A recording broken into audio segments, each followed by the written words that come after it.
ഞാൻ 90 കിലോമീറ്റർ സ്പീഡിൽ ഓടുന്നു. ആദ്യമായിട്ടാണ് ഞാൻ കൂടുന്നത്.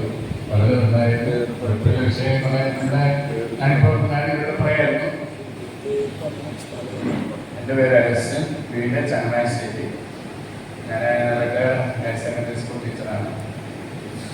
ഇപ്പോൾ ഇവിടെ 5 ദിവസം പലയിടത്തും ധ്യാനം കൊണ്ടിട്ട് 5 ദിവസത്തെ ധ്യാനം 2 ദിവസം കൊണ്ട് കൂടി എല്ലാ കാര്യങ്ങളും ഉണ്ടായിരുന്നു. ഞാനൊരു വൈഫിനോട് പറയായിരുന്നു, നമ്മുടെ കൊച്ചിലെ ഇപ്പോഴത്തെ കഷ്ടപ്പെട്ട കാലഘട്ടം ഉള്ളതുകൊണ്ടെല്ലാം അഡ്ജസ്റ്റ് ചെയ്ത് എല്ലാം നല്ല ഇതായിട്ട് പോകുന്നു, വളരെ സന്തോഷത്തോടെ പോകുന്നു. ഞാൻ കൊച്ചിൻ്റെ പഴയ കാലത്തിലേക്ക് പോയി. കാരണം അന്ന് വളരെ ബുദ്ധിമുട്ടായിരുന്നു, പട്ടിണിയായിരുന്നു. അപ്പോൾ ആ കാര്യത്തിലേക്കൊക്കെ പോയി. അതുകൊണ്ട് ഒരു കറി അതിപ്പോൾ 2-3 കറികളൊക്കെ നമുക്ക് കിട്ടാറുണ്ട്. ഒരു കറിയൊക്കെ എല്ലാം അഡ്ജസ്റ്റ് ചെയ്ത് എല്ലാം ചിലപ്പോൾ നടത്തില്ല, പക്ഷേ നടത്തുന്നതെല്ലാം സന്തോഷമായിട്ട് വളരെ കുഴപ്പമില്ല. ധ്യാനം വളരെ നല്ലതായിട്ട് ദൈവാനുഗ്രഹം ഉണ്ടാകട്ടെ. ഇവരുടെ കുട്ടിയെല്ലാം ഇതിൽ നിന്നും ദൈവാനുഗ്രഹം ഉണ്ടാകട്ടെ. വീണ്ടും വീണ്ടും ഈ ധ്യാനം നടന്നു പോകട്ടെ എന്ന് പ്രാർത്ഥിച്ചുകൊണ്ട് നിർത്തുന്നു. നന്ദി, നമസ്കാരം.